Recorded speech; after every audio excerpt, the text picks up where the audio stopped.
Let's get right into it.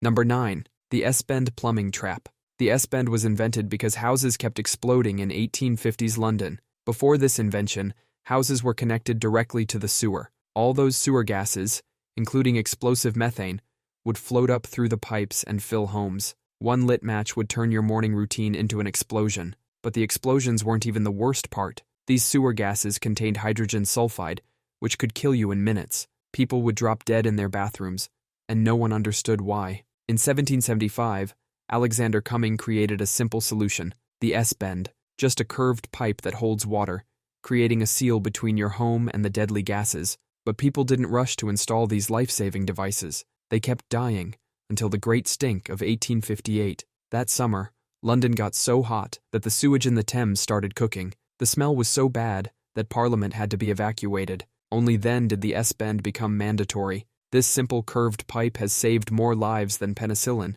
yet most people don't even know it exists. It's just sitting there under your sink, silently stopping your house from turning into a bomb.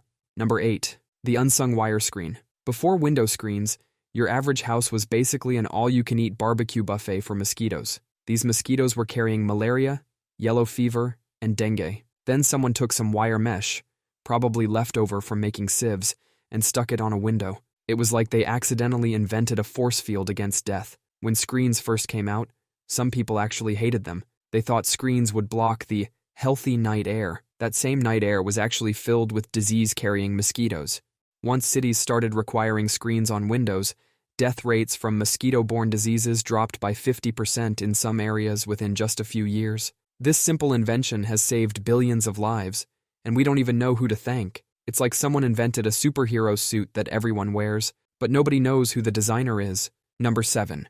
The Bessemer Process. Back in the 1850s, making steel was incredibly expensive and time-consuming. Workers had to manually remove impurities from iron, which was like trying to pick individual sprinkles off a birthday cake while wearing oven mitts. Everything was made with iron back then. Bridges, train tracks, buildings.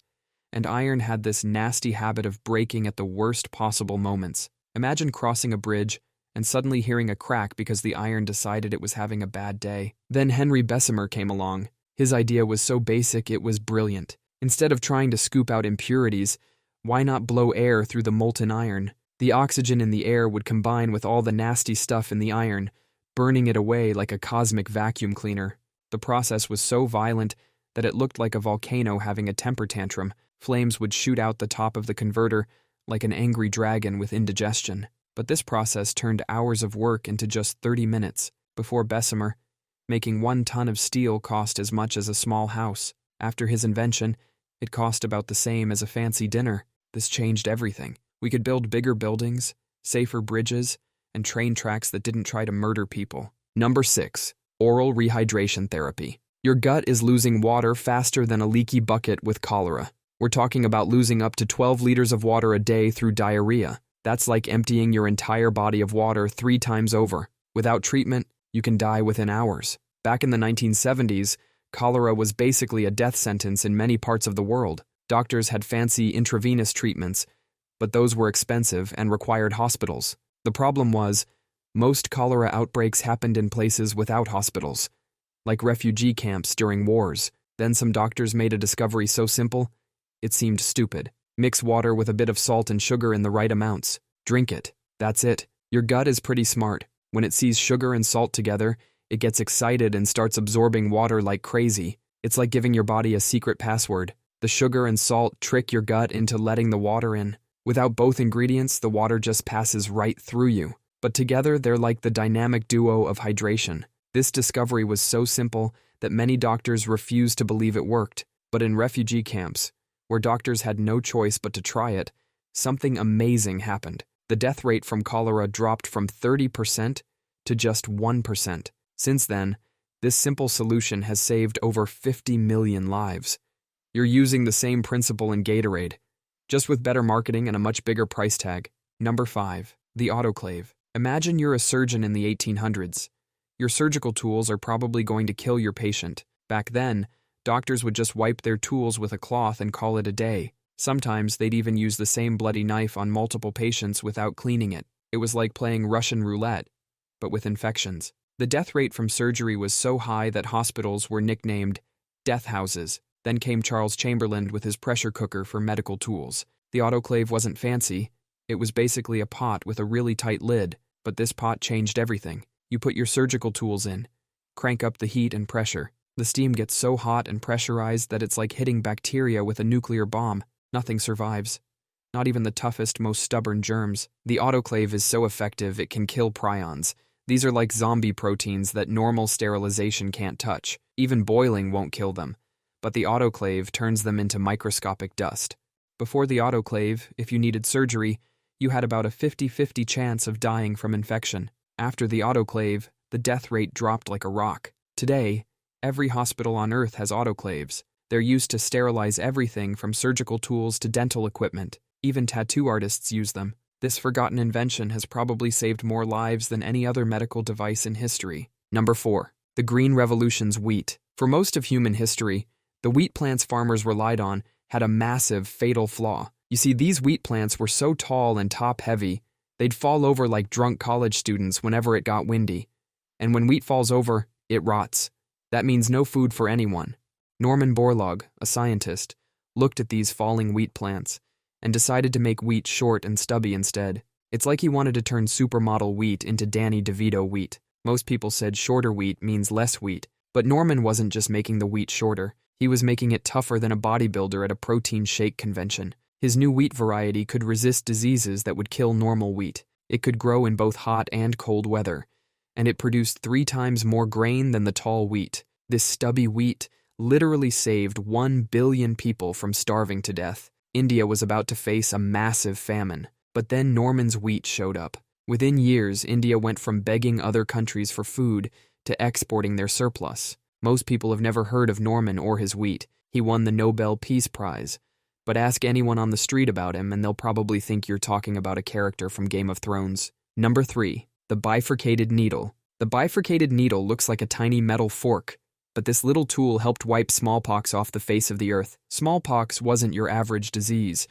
This thing was a monster. It killed 300 million people in the 20th century alone, equivalent to wiping out the entire population of the United States. The survivors were left with scars that looked like they'd been hit in the face with hot gravel. In 1961, Dr. Benjamin Rubin at Wyeth Laboratories grabbed a sewing machine needle and ground it until it looked like a tiny fork. This fork could hold exactly 1 drop of vaccine between its prongs. It used only a quarter of the vaccine that old methods needed. That meant 4 times as many people could get vaccinated with the same amount of vaccine. The genius was in its simplicity. Just dip and poke. 15 quick jabs, and you're done. No electricity needed, no special storage, nothing. Wyeth could have made millions off this invention. Instead, they gave it to the World Health Organization for free. Within just 12 years of using this tiny fork, smallpox was gone, completely wiped out. It's the only human disease we've ever managed to eradicate, and we did it with what's basically a modified sewing needle. Number 2. Water chlorination. In 1900, drinking water in a big city was like playing Russian roulette with your intestines. The water was full of bacteria like Salmonella typhi, which causes typhoid fever. In some U.S. cities, the death rate from typhoid alone was over 100 per 100,000 people, a staggering number. That's like having a packed concert venue of people die every year just from drinking water. Then Dr. John Leal in Jersey City came up with a radical idea: put chlorine in the drinking water. In 1908, in what might be the biggest trust me bro moment in medical history, he ordered the chlorination of Jersey City's water supply. He was promptly sued for poisoning the public, but it worked. The death rate from typhoid fever plummeted almost immediately. In court, Leal's defense was simple. Hardly anyone was dying from the water anymore. The court sided with him. This single act paved the way for water disinfection across the world. Public health experts credit clean water, including chlorination, with being one of the single greatest public health achievements of the 20th century, saving hundreds of millions of lives. That slight swimming pool taste in your tap water is the reason you're not playing Russian roulette every time you get a drink. Number 1.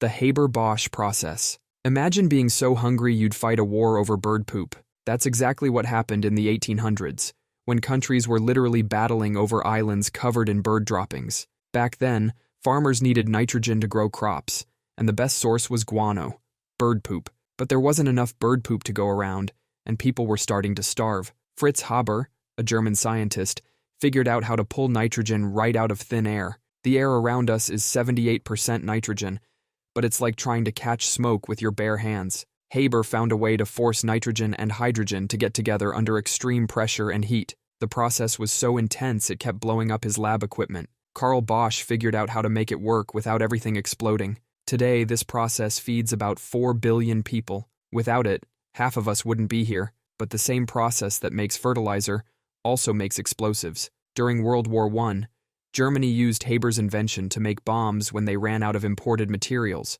Haber went from feeding people to helping kill them. His wife, also a scientist, was so horrified she took her own life. The process uses about 1% of the world's energy supply. That's more energy than most individual countries consume in total. Scientists are still trying to find a better way, but so far, nothing beats Haber and Bosch's century-old invention.